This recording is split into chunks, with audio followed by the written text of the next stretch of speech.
I know from watching you that you were a great mom and super involved and super loving, and yet children still suffer sometimes. Yeah. Well, I think part of that is because we try our very best to provide them these environments to thrive in, and then life happens and the world happens and things happen to them and to ourselves that is out of our control. And those can sometimes have especially if it happens in, the very, very young, childhood or adolescent ages, that just have what I have now learned to understand, these impacts that create and cause some of these mental health issues as young adults and into adulthood. I didn't understand grief. I had never had to navigate it before. And I think I just didn't know how. And I think also children tend to be overlooked when it comes to things like that, because you think, oh, well, they don't understand, or they didn't really know a person because they're so young. And so I think a lot of times I don't want to use the word neglect because that feels so harsh, but I do think that children's opportunity to learn when they lose a relative is not something that is taken as seriously as maybe it could be. Right. And I don't think anyone thought, oh, she's, not grieving. I think it was just everyone was grieving. Right. And if the adults didn't have the tools to help you, how were they going to help you, and how were you going to help yourself? Right. And how could I expect my mother, who's grieving the loss of her father, who she loves and is so close to? She had a great relationship with her father, which is such a blessing.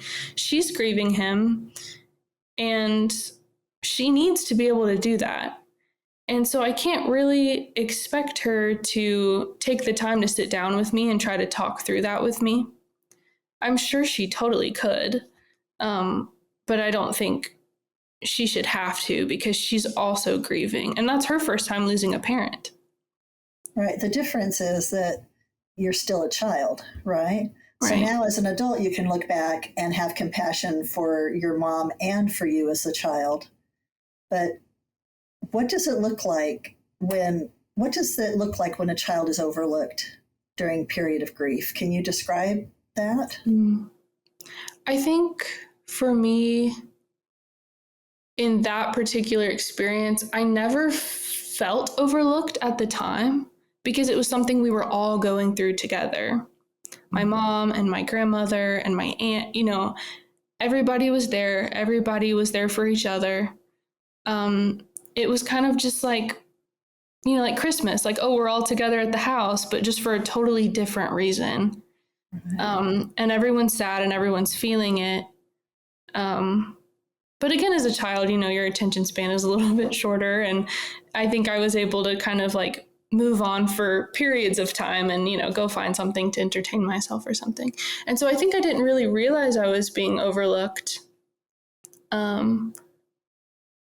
which I just hesitate to phrase it that way because I don't think anyone was intentionally doing so. I think everyone, again, was just grieving in their own way. And so, but now that maybe you felt isolated. Right. And now that I'm older, I didn't realize how much I wasn't able to process what happened because I didn't know how to. It was very foreign to me. Right. You describe that experience of being at the funeral home and seeing your grandpa in really vivid language, and I want to share that with those who are listening. I'll have you share that after we have our discussion. Okay. But I thought that it was really, really interesting, the things that you wrote about seeing him. You wrote something really interesting about about your grandpa's passing. You said that you haven't visited his gravesite since the funeral in 2013. he said, I was angry when Nanny died and no one would go to the gravesite because it was raining. I wanted to go. I can see both of them laying in their caskets in that same funeral home. They both looked fake, and I remember being scared like he was just going to open his eyes. Death is a strange thief, his success dependent on your worldview. There's so much to unpack there. You know, the sentiment of you wanting to go to the graveside, but you as a child didn't have the power to get yourself there. That I thought was a really important thing to stop and think about. You know, when children are dealing with grief, it's easy to kind of put them into this whole conglomerate, like this is what we're all doing. But if one adult would have stopped and said, this is meaningful to her, it matters, that would have been a very special moment, I think. Right. So I thought that was a good example of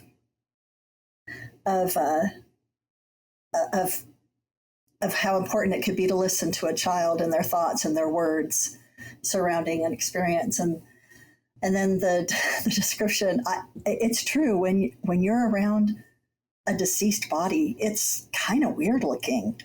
It feels weird, it smells weird, you know, it looks like them, but it doesn't really look like them.